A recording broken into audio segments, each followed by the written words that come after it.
ഇത് Puthukkad MLA കത്താ. MLA കത്തോ? നേരത്തെ പറയണ്ടേ? അതല്ലേ നേരത്തെ പറഞ്ഞത്.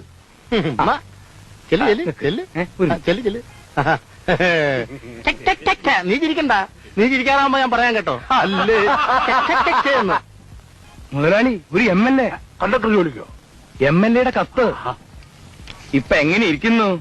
ശ്രീ KP തങ്കപ്പൻ നായർ ബസ് മുതലാളിയായ വിവരം പുതുക്കാട് MLA വരെ അറിഞ്ഞിരിക്കുന്നു.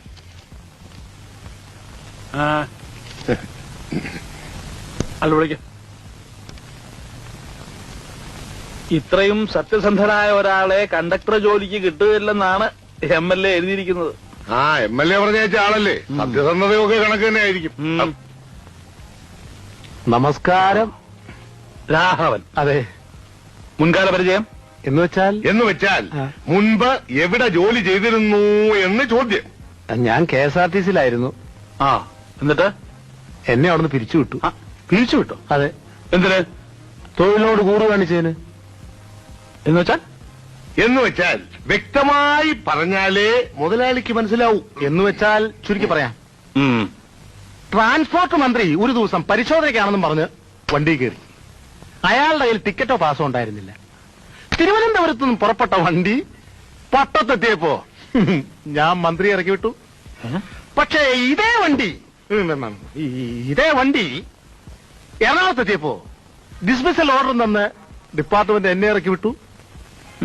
പക്ഷേ അന്ന് എന്നെ അഭിനന്ദിക്കാൻ ഒരേ ഒരാളുണ്ടായിരുന്നുള്ളൂ, പുതുക്കാട് MLA.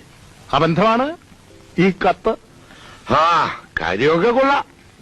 എന്ന് വെച്ചാൽ ഇതൊരു സ്വകാര്യ സ്ഥാപനമാണ്. നമുക്ക് വേണ്ടപ്പെട്ട ചില കക്ഷികൾ വണ്ടിയിൽ കയറിയാൽ അല്പം സ്വല്പം വിട്ടുവീഴ്ചയൊക്കെ ചെയ്യേണ്ടി വരും. അതിന് എന്നെ കിട്ടില്ല സാർ. എനിക്ക് ജോലി തരണ്ട. പക്ഷെ ഈ ഇരിക്കുന്ന സാക്ഷാൽ മുതലാളി തന്നെ ആയാലും ശരി, ടിക്കറ്റ് ഇല്ലാതെ വണ്ടി കയറിയാൽ ഞാൻ ഇറക്കി വിടും. എനിക്ക് ജോലി വേണ്ട. തൊഴിലാണ് എന്റെ ചോറാണ് എന്റെ തൊഴിൽ. ഇത് രണ്ടുമാണ് എന്നെ വഴിയാധാരം.